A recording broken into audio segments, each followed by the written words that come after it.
இந்த தின தியான நிகழ்ச்சிக்கு உங்களை அழைப்பதில் நான் மிகவும் மகிழ்ச்சி அடைகிறேன். இன்று நாம் பார்க்க போகும் தேவனுடைய வசனம், கிறிஸ்துமஸ் கொண்டாடலாமா? கிறிஸ்துமஸ் என்று பார்க்கும் பொழுது கிறிஸ்துவின் பிறப்பை கொண்டாடுகிற ஒரு பண்டிகையாய் இருக்கிறது. இந்த பண்டிகை மிகவும் பரவலாக எல்லா நாட்டிலும் டிசம்பர் 25 கொண்டாடப்படுகிறது. இந்த கிறிஸ்துமஸ் என்று பார்க்கும் பொழுது கிறிஸ்துவின் பிறப்பின் சுவிசேஷத்தை, தீர்க்க தரிசன வசனத்தை அறிவித்த காலங்களை இது நினைவுபடுத்துகிறது. ஏசாயா தீர்க்கதரிசியின் புத்தகம் 7ஆம் அதிகாரம் 14ஆம் வசனம், மீகா எழுதின புத்தகம் 5ஆம் அதிகாரம் 2ஆம் வசனம், ஓசியா எழுதின புத்தகம் 11ஆம் அதிகாரம் 1 வசனம், 2 சாமுவேல் 7:16, எண்ண ஆகமம் 24:15, லூக்கா 1:35, இவைகளை எல்லாம் இயேசு கிறிஸ்துவின் முன் அறிவிப்பை நமக்கு தெளிவாக வெளிப்படுத்தி இருக்கிறது. இந்த கிறிஸ்துமஸ் பண்டிகை எப்பொழுது கோலாகலமாக வெளி அரங்கத்திற்கு தெரியப்பட்டது என்றால், கிபி 336ஆம் ஆண்டு ரோமானிய பேரரசர் கான்ஸ்டன்டைன் என்பவரால் முதல் ரோமானிய பேரரசர் காலத்தில் டிசம்பர் 25 அன்று கொண்டாடப்பட்டதாக முதல் பதிவு இருக்கிறது. இந்த கொண்டாடப்பட்ட முதல் பதிவினை அங்கீகரிக்கும் விதமாக 1939ஆம் ஆண்டு பிரேசில் நாடு போஸ்டல் ஸ்டாம்ப்ஸ், அதாவது அஞ்சலக ஸ்டாம்பை வெளியிடுறாங்க. அந்த ஸ்டாம்பில் 3 ராஜா, ஒரு நட்சத்திரம், ஒரு தேவதை மற்றும் குழந்தை தாய் கொண்ட வடிவமைக்கப்பட்ட 4 அரை அஞ்சல் முத்திரையை வெளிப்படுத்தினார்கள், அதாவது வெளியிட்டாங்க. இந்த ஜெர்மனியில் பார்த்தீங்கன்னா கிறிஸ்மஸ் மரத்தின் பிறப்பிடம் என்று சொல்லப்படுகிறது. ஏன் கிறிஸ்துமஸ் மரம் வந்தது என்று சற்று சிந்திப்பீர்களேயானால், ஒரு மரம் மனித குலத்தை அழித்தது. அதுதான் ஞான மரம் என்று சொல்வார்கள். ஆதி ஆகமத்திலே ஏவாளை வஞ்சித்து அந்த மரத்தின் கனியை தின்றதால் ஏவாள், ஆதாம் அழிக்கப்பட்டார்கள். அது ஒரு மரம். மற்ற மரம், அது அழிவின் மரம். மற்ற மரம் இயேசு கிறிஸ்து சிலுவையில் அறையப்பட்ட பொழுது உங்களுக்காக எனக்காக மரித்த மரம். அந்த மரத்திற்கு பெயர் ட்ரீ ஆஃப் லைஃப், வாழ்வு தரும் மரம். எந்த மனிதன் மரத்தினால் கேவலப்படுத்தப்பட்டானோ, எந்த மனிதன் மரத்தினால் பாவம் செய்து தூண்டப்பட்டானோ, அதே மனிதன் மரத்தினால் செய்யப்பட்ட சிலுவையில் அறையப்படுகிற இயேசுவால் அவனுக்கு விமோச்சனம் பிறக்க வேண்டும் என்று வார்த்தையாம் வடிவிலே இருந்த தேவன், ஜுடாயிசத்தில் இருந்த தேவன் இயேசு கிறிஸ்துவாய் வருகிறார். ஏன் அவர் வர வேண்டும் என்றால், ஆதியாகம புத்தகம் 3ஆம் அதிகாரம் 15ஆம் வசனம், I will put enmity between you and the woman, உனக்கும் பெண்ணுக்கும் பகையை உண்டாக்குவோம், and between your offsprings and hers he will crush your head and you will strike his feet. அந்த இயேசு கிறிஸ்து உன் தலையை நசுக்குவார், அவர் காலை நீ நக்குவாய் என்று வேதம் சொல்லியிருக்கிறது. பார்க்கிறேன். எந்த சாத்தான் மனித குலத்தை வஞ்சித்து அவர்களை பாவம் செய்ய தூண்டியதோ, எந்த சாத்தான் மனித குலத்தை எப்படியாவது அழிக்க வேண்டும், அழிவின் பாதையில் கொண்டு செல்ல வேண்டும் என்று முயற்சி செய்து வெற்றி பெற்றதோ, அதே சாத்தானே இதே மரத்தில் மரித்த இயேசு தன்னுடைய இரத்தத்தினால் பூமியின் பாவங்களை மன்னித்து உங்களையும் என்னையும் ரட்சிக்க வேண்டும் என்று பூமிக்கு வந்தார் என்று வேதம் சொல்லுகிறது. 1 யோவான் 3ஆம் அதிகாரம் 8ஆம் வசனத்தை பார்க்கும் பொழுது, the reason the Son of God appeared was to destroy the devil's work. இயேசு கிறிஸ்து ஏன் மனிதராய் அவதரிக்க வேண்டும் என்றார்? சாத்தானின் வேலைகளை நசுக்கி சாத்தானை அழிக்க வேண்டும் என்பதற்காகவே இயேசு கிறிஸ்து இந்த உலகத்தில் மனிதனாக பிறந்தார் என்று வேதம் சொல்லுகிறது. லூக்காக்கு எழுதின சுவிசேஷம் 2ஆம் அதிகாரம் 9ஆம் வசனம், 10ஆம் வசனம், 11ஆம் வசனம், 13ஆம் வசனம், 14ஆம் வசனம், 20ஆம் வசனங்களை பார்க்கும் பொழுது, ஏஞ்சல்ஸ் கிரீட் பரம சேனைகளின் கர்த்தரை துதிக்க வந்தார்கள். அவர்கள் ஆண்டவரை பாடி துதிக்க வந்தார்கள். ஆண்டவர் பிறந்த செய்தி முதலிலே இடையர்களுக்கு அறிவிக்கப்பட்டது.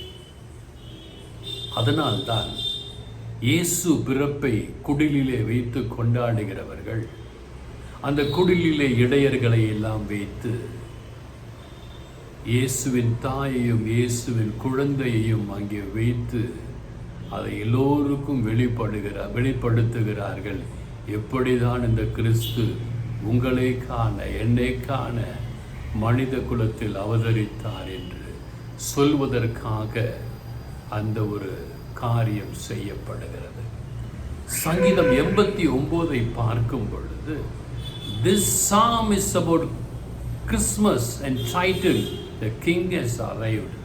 இந்த 89ஆம் சங்கீதம் கிறிஸ்துமஸை பற்றியும் கிறிஸ்து என்கிற அரசர் வந்து விட்டார் என்பதை பற்றியும் சொல்வதற்காக இந்த சங்கீதம் இருக்கிறது. பைபிளில் யாராவது பிறந்த நாள் கொண்டாடி இருக்காங்களான்னு பார்த்தீங்கன்னா, ஆதியாகமம் 40ஆம் அதிகாரம் 20ஆம் வசனத்தை பார்க்கும் பொழுது, ஃபாரோ என்கிற மன்னன் தன் பிறந்த நாளை கொண்டாடி இருக்கிறார் என்று வேதத்திலே பதியப்பட்டிருக்கிறது. மத்தேயு 14ஆம் அதிகாரம் 6ஆம் வசனம், மார்க்கு 6ஆம் அதிகாரம் 21ஆம் வசனத்தை பார்க்கும் பொழுது, ஏரோது தன் பிறந்த நாளை கொண்டாடினான் என்று வேதத்திலே பதியப்பட்டிருக்கிறது. யோபு 1ஆம் அதிகாரம் 4ஆம் வசனத்திலிருந்து 5ஆம் வசனங்களை பார்க்கும் பொழுது, யோபுவின் பிள்ளைகள் பிறந்த நாளில் மகிழ்ச்சியாய் கொண்டாடினார்கள், அறுசுவை உணவை உண்டார்கள் என்று வேதத்திலே தெளிவாக பதியப்பட்டிருக்கிறது. எனக்கு பிரியமான அன்பு தேவ பிள்ளைகளே, அப்படியானால் இயேசுவின் பிறப்பு ஏன் பதியப்படவில்லை? ஏரோதின் பிறப்பு பதியப்பட்டிருக்கிறது, ஃபாரோனின் பிறப்பு பதியப்பட்டிருக்கிறது என்று நீங்களும் நானும் நினைக்கலாம். பாவியாகிய நீங்களும் நானுமே நாம் பிறந்த நாளை கொண்டாடுறோம். உங்க பாஸ்டர் பிறந்த நாளை மிக மிக அருமையாக கொண்டாடுகிறீர்கள். செத்துப்போன பாஸ்டர்கள் இன்றைக்கு தான் பிறந்தாங்கன்னு சொல்லி அன்னைக்கு தேவன் ஆராதிக்கிறீங்க. அப்படி இருக்கும் பொழுது இயேசுவின் பிறப்பை ஆராதிக்கலாமா வேண்டாமா என்று நீங்கள் சிந்திக்க வேண்டும். இயேசுவின் பிறப்பு ஏன் பதியப்படவில்லை? இயேசு செய்த அநேக காரியங்கள் இருக்கிறது. அவை எல்லாவற்றையும் பதிந்தால் உலகம் கொள்ளாது என்று வேதம் சொல்லுகிறது. யோவானுக்கு எழுதின சுவிசேஷம் 20ஆம் அதிகாரம் 30ஆம் வசனம் தெளிவாக சொல்கிறது, இயேசு செய்த காரியங்கள் அநேகம், அவை எழுதப்படவில்லை. யோவான் 21:25 இவ்வாறு சொல்கிறது, இயேசுவின் செயல்கள், இயேசு செய்த காரியங்கள் இயேசு தன் தாயோடு 30 ஆண்டு காலம் பேசிய ஒவ்வொரு பேச்சையும் எழுதினால் இந்த உலகமே கொள்ளாது. 3 ஆண்டு காலம் இயேசுவின் வாழ்க்கை புதிய ஏற்பாடு. அந்த புதிய ஏற்பாட்டிலே இயேசு 30 ஆண்டு காலம் செய்த ஒவ்வொரு காரியத்தையும் நாம் எழுதி மடலாக வைப்போமே ஆனால் உலகம் கொள்ளாது என்று இயேசுவுக்கு பிடித்தமான சீடன் யோவான் அவர் சொல்கிறார். எழுதினால் உலகமே கொள்ளாது. சரி, இந்த கிறிஸ்மஸ் தாத்தா வேடம் போட்டுட்டு வராங்களே, கிறிஸ்மஸ் கேரல்லாம் பாடுறாங்களே, சரி ஏஞ்சல்ஸ் பாடினாங்க, நீங்கள் அவங்க கேரல் பாடுறாங்க. அந்த கேரல் காசெல்லாம் என்ன பண்ணுறாங்கன்னு பார்த்தீங்கன்னா, ஒரு பெரிய பாக்ஸிங் டே என்று சொல்லுவார்கள் அமெரிக்காவில். இந்தியாவில் கூட பார்த்தீங்கன்னா அந்த பாரம்பரிய சர்ச்சு சிஎஸ்சி சர்ச்சிலலாம் நான் பார்த்துருக்கிறேன். ஒரு பெரிய பெட்டி வைத்து அந்த பெட்டியில் எல்லோரும் பணம் போடுவார்கள். சிலர் ஆடைகளை போடுவார்கள் காணிக்கையாக. சிலர் காணிக்கையாக வேட்டி, சட்டை, பெட்ஷீட் எல்லாம் கொடுப்பாங்க. இதெல்லாம் வாங்கி அங்கே இருக்க போதகர்மார்கள், பாஸ்டர்மார்கள், ஃபாதர்மார்கள் என்ன பண்ணுறாங்க, அவங்க போதிக்கிறாங்களா, ஏழைகளுக்கு கொடுக்கிறார்கள். அவர்கள் ஆலயத்திலே பதிவு செய்து வைத்திருக்கிற ஏழைகளுக்கு கொடுக்கிறார்கள். நான் இன்று ஒரு ஆலயத்திற்கு சென்றேன். அந்த ஆலயத்தில் கேரள் மூலமாக பெறப்பட்ட தொகை 1,60,000 ரூபாய். அதை 8 தேவ ஆலயங்களுக்கு, கிராமத்தில் இருக்கும் தேவ ஆலயங்களுக்கு பகிர்ந்து கொடுக்கப்பட்ட கணக்கை ஒப்புவித்தார்கள். நன்றாக சிந்தித்து பாருங்கள். இந்த காணிக்கை ஒருத்தருக்கு போல, ஒரு சபையில் போல பல சின்ன சின்ன திருச்சபைகளுக்கு போகிறது. நான் சொல்வது அங்கீகரிக்க திருச்சபையிலே. மற்ற சபையை பற்றி எனக்கு தெரியாது, தனி சபையை பற்றி எனக்கு தெரியாது, அதை பற்றி நான் தவறாக சொல்லக்கூடாது. CSC church, Lutheran church, Catholic church, இங்கெல்லாம் பார்த்தீங்கன்னா அந்த காணிக்கை பெறப்பட்டு சிறப்பாக அந்த காணிக்கையை பல்வேறு சிறு சிறு கிராமத்தில் இருக்கிற சபைகளுக்கு, ஆலயங்களுக்கு பகிர்ந்து கொடுக்கிறார்கள். திருத்தணையில் இருக்கிற ஒரு மடத்திற்கு கொடுத்தாங்க, நான் பார்த்தேன். வீராபுரத்தில் இருக்கிற அந்த லெப்ரசி ஹோம், கைவிடப்பட்ட முடவர்கள், கை கால் விழுந்து போனவங்கலாம் இருக்காங்க, வீராபுரத்துக்கு போனால் தெரியும். அந்த மடத்துக்கு நிறைய காசு கொடுத்தாங்க. அங்கே 2 ஸ்திரீகள், பெண்கள் திருமணம் செய்யாமல் இந்த ஊழியத்தை செய்து கொண்டிருக்கிறார்கள். ஃபாரின் எய்ட்ஸ் எல்லாம் கிடையாது. நாம் காணிக்க கொடுத்தா உண்டு, இல்லைன்னா கிடையாது. சாப்பாடுக்கு கஷ்டம், அவர்களுக்கு கொடுக்கிறார்கள். இந்த சாண்டா கிளாஸ் சிஸ்டம் எப்படி வந்தது என்று பார்ப்பீர்களே ஆனால், சென்ட் நிக்கோலாஸ் என்கிற பிஷப் 4th சென்ச்சுரியில், அதாவது 4வது கிறிஸ்து பிறப்புக்கு பின்பு நூற்றாண்டிலே வாழ்ந்தவர். இவர் எல்லோருக்கும் பொருட்களை தாராளமாக அள்ளி அள்ளி வழங்குவது இவருடைய வாடிக்கையாகிறது. அவர் தான் பிஷப்னு தெரிய வேணாம். பிஷப்னு தெரிஞ்சால் எங்கே மக்கள் கிட்ட வரமாட்டாங்களோ என்று சொல்லி ஒரு குத்தாடியின் வேஷத்தை அணிந்து கொண்டு, அதுதான் சாண்டா கிளாஸ் என்கிற கிறிஸ்துமஸ் தாத்தாவின் வேடம் என்று வந்தது, அணிந்து கொண்டு எல்லாரையும் போய் பார்ப்பார். எல்லா ஏழைகளையும் பார்த்து ஒவ்வொரு மக்களுக்கும் ஒவ்வொரு பட்டலங்களை கொடுப்பார். அந்த குடும்பம் கிறிஸ்துமஸை கொண்டாட வேண்டும். கிறிஸ்துவின் பிறப்பை அந்த குடும்பம் சந்தோஷமாக கொண்டாட வேண்டும் என்பதற்காக தன்னால் இயன்றவற்றை கொடுத்து அவர்களை தாங்கி இருக்கிறார். இப்படிப்பட்ட ஒரு வரலாறு கிறிஸ்துவ வரலாறு. அந்த பரிசுத்த ஆவியானவர் தாயின் மீது நிழலிடுவார், உன்னதர் உங்கள் மேல் இருப்பார் என்று சொல்லி அந்த ஏஞ்சல்ஸ் வாழ்த்துனது தான் ஒவ்வொரு வீட்டுக்கும் போய் அவங்க வாழ்த்துறாங்க. பாடல்களை பாடுறாங்க, ஏஞ்சல்ஸே பாடினாங்க. க்ளோரியா என்று ஏஞ்சல்ஸே பாடினாங்க. அதுதான் அவங்க பாடுறாங்க கேரளா. அதுதான் கிறிஸ்துமஸ் தாத்தா வேடம் போட்டு எல்லாருக்கும் பரிசு கொடுக்குறாங்க. நீங்கள் உங்கள் பர்த்டே கொண்டாடுறீங்களே, உங்கள் அப்பா பர்த்டே, உங்கள் அம்மா பர்த்டே, உங்கள் பிள்ளைகள் பர்த்டே கொண்டாடுறீங்களே, நமக்காய் பிறந்த இயேசு பர்த்டே கொண்டாட தப்பு இல்லையா? தப்பா? சிந்தித்து பாருங்களே.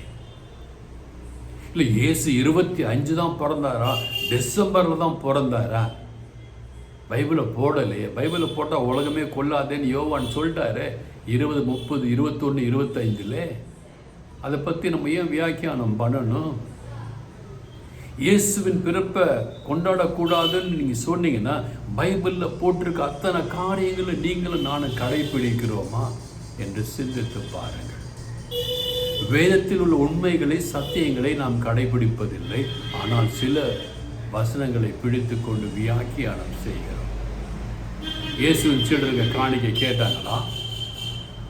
இயேசு காணிக்கை கேட்டாரா? நம்ம கேட்குறோம் இல்லையா? இப்போ அதெல்லாம் தப்பு தானே. அப்போ தப்பை நாம பண்ணிக்கிட்டு மற்றவங்ககிட்ட நீ கிறிஸ்மஸை கொண்டாடுறிய, நீ கேரளுக்கு போறியே அப்படின்னு சொல்லலாமா? ஒரு பெரிய சகோதரர், மூத்த ஊழியக்காரர், 4 மாவடியில் இருக்க ஒருத்தர் சொல்கிறார். அவங்க கூட்டத்தில் சொல்கிறாங்க, இந்த கிறிஸ்மஸ் கேரல் பாடி காசெல்லாம் எடுக்கிறாங்க, இந்த காசெல்லாம் எங்கே போகுதுன்னே தெரியல. ஏன் நீங்கள் வாங்குகிற காணிக்கையெல்லாம் எங்கே போச்சு நீங்கள் மக்களுக்கு சொன்னீங்களா? அந்த காணிக்கை இயேசுக்கிட்ட போச்சா? அது உங்கள் பேர்லேயும் உங்கள் மனைவி பேரில் தானே இருக்குது. அப்படி இருக்கும்போது நம்ம ஏன் மற்றவங்களை பழி சொல்லணும்? இப்படி பழி சொல்லி தான் கிறிஸ்தவம் 3% மேல் வளரவே இல்லை. எனக்கு பிரியமான என் அன்பு சகோதரனே, சகோதரி, யாரையும் தயவு செய்து கிறிஸ்துமஸ் பண்டிகையை வைத்து குறை சொல்லாதீர்கள், குற்றம் சொல்லாதீர்கள். முடிந்தால் இயேசுவின் பிறப்பை நீங்கள் பிறருக்கு அறிவியுங்கள், சுவிசேஷத்தை அறிவியுங்கள். புதிய ஆடைகளை ஆடை இல்லாதவர்களுக்கு கொடுங்க, சாப்பாடு எல்லாருக்கும் புதிய சாப்பாடை கொடுங்க. கிறிஸ்மஸ் உண்மையிலே அதுதான். புதிய ஆடையை நீங்கள் வாங்காதீங்க, மற்றவர்கள் கொடுங்க. உங்களுக்கு வர காணிக்கை பிரித்து கொடுங்க. இயேசு தனக்கு எதுவுமே வச்சுக்கலைங்க. அவர் ஒன்றுமே எடுத்துகிட்டு போகல. அவருக்கு பேங்க் அக்கௌண்ட் இல்லை, அவருக்கு பொண்டாட்டி இல்லை, புள்ள குட்டிங்க இல்லை. நமக்கெல்லாம் இருக்கு இல்லையா? நம்ம இயேசு போல வாழ்கிறோமா? சிந்தித்து பாருங்களே. எனவே எனக்கு பிரியமான அன்பு தேவ பிள்ளைகளே, இதை சொன்ன ஒவ்வொரு வசனத்தையும் சிந்தித்து பாருங்கள். நீங்கள் நல்லா இருப்பீங்க, உங்கள் குடும்பம் நல்லா இருக்கும், உங்கள் பிள்ளைகள் நல்லா இருப்பாங்க. God bless you all.